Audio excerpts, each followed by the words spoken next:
बच्चों फिर एक बार स्वागत है आपका इस चैप्टर में फाइनेंशियल प्लानिंग अर्थ नियोजन प्रैक्टिस सेट 4.3 के प्रॉब्लम्स आज हम लोग सीखने वाले हैं काफ़ी इजी तरीके से।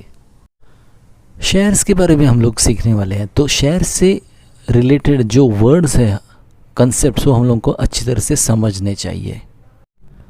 एफवी ऑफ शेयर, एफवी मतलब फेस वैल्यू, मतलब कोई भी कंपनी जब अपने शेयर्स लॉन्च करती है तो उसका जो प्राइस वो मेंशन करती है उसे बोलते हैं फेस वैल्यू, दर्शनी कीमत।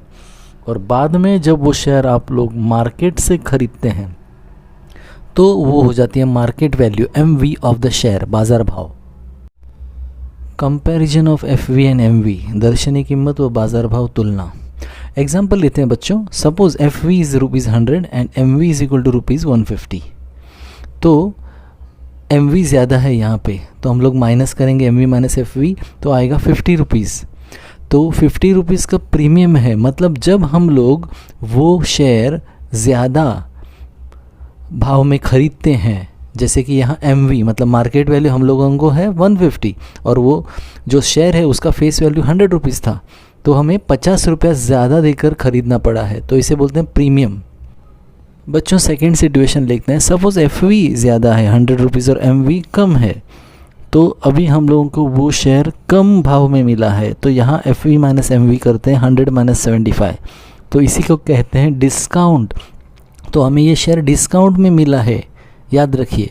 मतलब जब हम लोगों को मार्केट वैल्यू ज़्यादा पड़ती है तो वो प्रीमियम होता है, और जब कम होती है तो डिस्काउंट में वो शेयर मिलता है। अभी सपोज एफ वी 100 है और एम वी भी 100 है, अगर दोनों भी सेम है तो हम लोग बोलते हैं वो शेयर हमें मिला है एट पार, सममूल्य। चलिए बच्चों हम लोग एग्जांपल देखते हैं।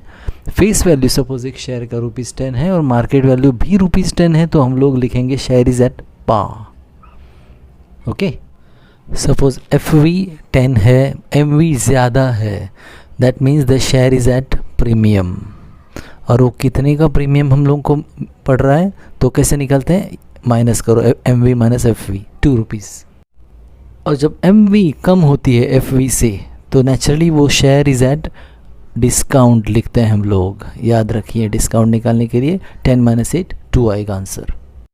अभी नेक्स्ट एग्जाम्पल में बच्चों एफ वी दिया है 10, शेयर इज़ एट पा ये दिया है, तो एम वी निकालना है। तो naturally when the share is at par F V and M V are same, ये भी ₹10 ही होगा। अभी नेक्स्ट प्रॉब्लम में एफ वी वंस अगेन ₹10 है, the share is at a discount of ₹2। तो जब हम लोग को शेयर डिस्काउंट में मिलता है तो एम वी हमेशा कम होती है। कितनी कम होती है, 10 माइनस 2 करेंगे, इट इज़ ₹8। अभी ये और एक एग्जांपल देखते हैं कि एफ वी दिया हुआ है ₹10, share is at a premium of ₹4, मतलब मार्केट वैल्यू ज़्यादा होगी। कितनी ज़्यादा होगी, 10 + 4 ₹14।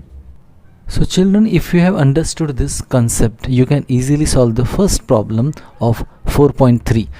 Okay, third problem, Joseph purchased the following shares. Find his total investment. तो जोसेफ ने 3 कंपनियों से शेयर खरीदा है, मतलब कितने का खरीदारी हुआ है उसी को इन्वेस्टमेंट हम लोग बोलते हैं। तो अभी देखते हैं, company A 200 shares, F V ₹2, premium ₹18।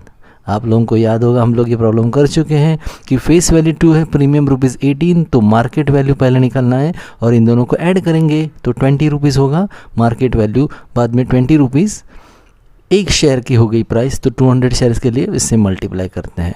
Company B 45 shares directly दिया है, यहाँ पे मार्केट वैल्यू है 500, मल्टीप्लाई करेंगे। और कंपनी का सी का एक ही शेयर है, मार्केट वैल्यू 10,450, तो अभी ये टोटल इन्वेस्टमेंट निकालनी है। We start by finding the investment of Joseph in company A. FV ₹2 है, प्रीमियम ₹18 है, तो MV निकालने के लिए आपको याद होगा दोनों को ऐड करते हैं तो ₹20 हो गया MV। नंबर ऑफ शेयर्स है 200, MV ₹20, तो टोटल इन्वेस्टमेंट कैसे आएगा, इन दोनों को मल्टीप्लाई करते हैं। 4000 is the investment in company A। Now for company B, number of shares 45, MV ₹500. So how to find total investment? Just multiply them. You get the answer. And for company C, number of share is 1, market value is 10,540. So that would be its investment. Problem number 2 or 5 ऐसे है problems, देखते हैं हम लोग, समझ के लेते हैं। फेस वैल्यू दिया है 100 रुपीज़, एमवी दिया है 75 रुपीज़, डिविडेंड 10% है, नंबर ऑफ़ शेयर्स 50 है। अभी ये डिविडेंड एक नई चीज़ है, लाभांश। मतलब क्या होता है कि कोई भी कंपनी जो शेयर खरीदते हैं कस्टमर्स, उनको कुछ अमाउंट देती है कि उस कंपनी को बेनिफिट हुआ है, तो वो फ़ायदा अपने शेयर होल्डर को भी देती है, उसे बोलते हैं डिविडेंड, लाभांश। तो भी यहाँ पे है वो 10%। And they have asked us to find rate of return, परताव्याचा दर, और ये हमेशा परसेंटेज में फाइंड आउट करते हैं। अभी इस प्रॉब्लम में याद रखने वाली ये बात है कि शेयर्स नंबर जो दिया है 50, वो कितना भी हो उससे कुछ फ़र्क नहीं पड़ता, ये 50 हो 500 100 कुछ फ़र्क नहीं पड़ता। इसके लिए इम्पॉर्टेंट है आपने कितना इन्वेस्ट किया है। तो ये प्रॉब्लम देखते हैं। ये देखिए बच्चों, मैंने स्टेप लिखा है कि ऑन ₹75 डिविडेंड है 10%।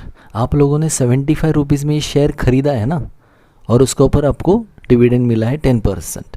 तो अभी इसका रेट ऑफ रिटर्न निकालने के लिए ऑन ₹100 परसेंटेज निकालना है, इसलिए डिविडेंड इज़ X%। तो इसके बाद वाली स्टेप क्या होगी कि वी क्रॉस मल्टीप्लाई, देखिए ऐसे X इंटू 75 आएगा is equal to 100 into 10, and then it would be 100 into 10 upon 75। देखिए कैंसिल करके मैंने इसका आंसर निकाला है 13.33। तो हम लोग लिखते हैं therefore rate of return is equal to 13.33। तो ऐसे दो प्रॉब्लम्स हैं हमारे पास। PS 4.3 second problem, mister Amol purchased 50 shares of face value ₹100 when the market value of the share was ₹80. Company had given 20% dividend. Find the rate of return on investment. अभी देखिए ये problem जैसा अभी हम लोगों ने किया है एग्जाम्पल, वैसे ही ये प्रॉब्लम है कि आप लोगों को rate of return on investment निकालना है। मतलब आप जब कितना रुपए इन्वेस्ट करते हैं तो उसके ऊपर जो मिलता है आपको benefit, that is rate of return. तो अभी यहाँ पे उन्होंने मार्केट वैल्यू शेयर का 80 रुपीज़ था तब वो शेयर खरीदा है, और उसका फेस वैल्यू 100 रुपीज़ है। तो ये प्रॉब्लम करते हैं। तो देखिए बच्चों, ये आंसर हम लोग सॉल्व करते हैं। फेस वैल्यू ₹100 लिखा है, एमवी 80 रुपीज़ है, डिविडेंड 20%। नंबर ऑफ शेयर्स दिया है 50, लेकिन that is not important in this problem, तो वो हम लोग नहीं लिख रहे हैं। Rate of return is equal to question mark, परताव्याचा दर प्रश्न चिन्ह 6% होगा, और यहाँ भी वही करेंगे, cross multiply x into 80 100 into 20 और सॉल्व करके 25% आंसर मिल रहा है। लास्ट में लिखना है rate of return is equal to 25%। देखिए ये है 4.3 fifth problem. Shri Shantilal purchased 150 shares of face value ₹100 for MV of ₹120. Company paid the dividend at 7%. Find the rate on his investment. वैसे ही प्रॉब्लम है बच्चों कि शेयर्स दिए हैं, लेकिन उसका इस प्रॉब्लम से कोई लेना देना नहीं है। फेस वैल्यू ₹100, MV 127% डिविडेंड है। क्या आप लोग ये प्रॉब्लम कर सकते हैं? मुझे यकीन है आप लोग ये प्रॉब्लम ज़रूर कर सकेंगे।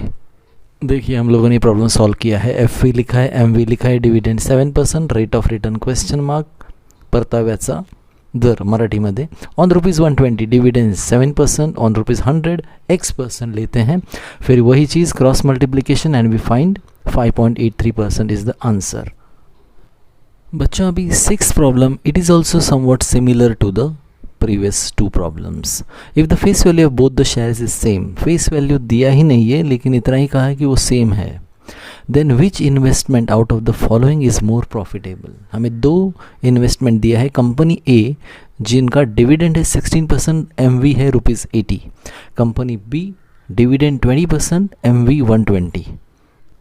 ओके बच्चों, for company A MV ₹80, dividend 16%, on ₹80 dividend 16% है, तो ऑन ₹100 डिविडेंड X% जैसे अभी किया था ना सेकेंड और फिफ्थ प्रॉब्लम में, वैसे ही है। तो अभी यहाँ क्रॉस मल्टीप्लाई किया और रेट ऑफ रिटर्न आया 20%। अभी कंपनी बी का देखते हैं रेट ऑफ रिटर्न कितना आता है। ये देखिए बच्चों, मैंने लिखा है for company B MV is ₹120, dividend is 20%। तो क्या आप लोग ये प्रॉब्लम ऐसे ही कर सकते हैं, मतलब इसका रेट ऑफ रिटर्न निकाल सकते हैं? ये देखिए बच्चों, on ₹120 dividend is equal to 20%, तो on ₹100 dividend is X%। Same thing cross multiply करते हैं, X into 120 is equal to 100 into 20 and X is 16.67। ये लिखा है हम लोगों ने। तो आप ही बताइए दोनों में कौन सी कंपनी में इन्वेस्ट करना ज़्यादा प्रॉफिटेबल होगा? जी हाँ, कंपनी ए में। आप लोगों को फाइनल आंसर ऐसे लिखना है, the investment in company A is more profitable. Now to understand the problem number 4 we will take into consideration one example. If one share is equal to rupees 100, 10 shares is equal to rupees x. So once again just I told you in the previous problem, देखो x into 1 हम लोग cross multiply करते हैं, x into 1 is equal to 10 into 100, तो 1000 is the answer. So 10 shares will cost 1000 rupees. अभी next situation हम लोग देखते हैं कि 1 शेयर का कॉस्ट 100 रुपीज़ है, तो 500 रुपीज़ में how many shares will be purchase. देखिए ये प्रॉब्लम समझ के लीजिए. X shares is equal to 500. तो मैं ये इस मेथड से आपको समझाने की कोशिश कर रहा हूँ. अभी वही करना है जो हम लोग क्रॉस मल्टीप्लिकेशन करते थे, याद है. देखिए X into 100 is equal to 1 into 500. Therefore X is equal to ये 500 है अपॉन 100. तो इस केस में हम लोग डिवाइड करते हैं और इस केस में मल्टीप्लिकेशन. तो ये समझ लीजिए आप, ये दोनों सिचुएशन आपको अगर बच्चों समझ में आ गई तो आंसर यहाँ 5 है, तो आपको अगला प्रॉब्लम समझने के लिए कुछ भी प्रॉब्लम नहीं होगा. So fourth problem, Shrimati Deshpande purchase shares of FV rupees 5 at a premium of rupees 20. How many shares will she get for rupees 20,000. अभी ये प्रॉब्लम हम लोग अच्छी तरह से कर सकते हैं. यहाँ पे अभी FV दिया है 5, प्रीमियम 20, तो मार्केट वैल्यू कितना होना चाहिए. Exactly 20 + 5 25 rupees. अभी देखते हैं प्रॉब्लम. देखिए बच्चों हमारा प्रॉब्लम यहाँ पे है. FV ऑफ 1 शेयर दिया है ₹5, प्रीमियम ₹20, तो MV कितना होगा. इन दोनों का एडिशन 25 रुपीज़. तो 1 शेयर इज इक्वल टू ₹25. तो X शेयर्स 20,000 में कितने शेयर्स मिलेंगे, तो X यहाँ आएगा.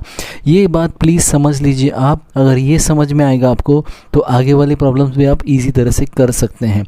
क्या आप इसके आगे वाली स्टेप ट्राई कर सकते हैं. वीडियो पॉज कीजिए. ये देखिए बच्चों, अभी हम लोगों ने क्रॉस मल्टीप्लाई किया तो x इंटू 25 आ गया. ये आपको भूलना ही नहीं है, क्रॉस मल्टीप्लिकेशन. और 1 इंटू 20,000 तो 20,000 ही आएगा. उसको 25 से डिवाइड करेंगे तो आंसर आएगा 800. मतलब श्रीमती देशपांडे को 800 शेयर्स मिलेंगे 20,000 रुपीज़ में. तो बच्चों अगर आपको ये वीडियो अच्छा लगा हो तो लाइक कीजिए, शेयर कीजिए, सब्सक्राइब कीजिए. Thank you. जल्दी हम लोग इसके आगे वाला वीडियो लेके आएंगे.